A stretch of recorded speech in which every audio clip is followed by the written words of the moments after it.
Partenza decisa per Tiasa Pintar, corsia numero 3, 27,65 per l'atleta del Gorenica Radovljica,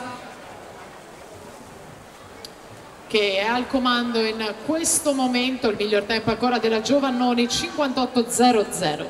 Per la sesta serie Martina De Stefano in corsia 1, Nicole Caprioli in 2, Gioele Maria Origlia in 3, Giorgia Berto in 4, Alice Zanor in 5, Stefania Piero Bonna in sesta corsia. E intanto la Pintar alla vittoria, 57,41, 57.41 for Tiasa Pintar, the best time in this hit, il miglior tempo in questa batteria, con Lazzilio in seconda posizione, 1:00,34.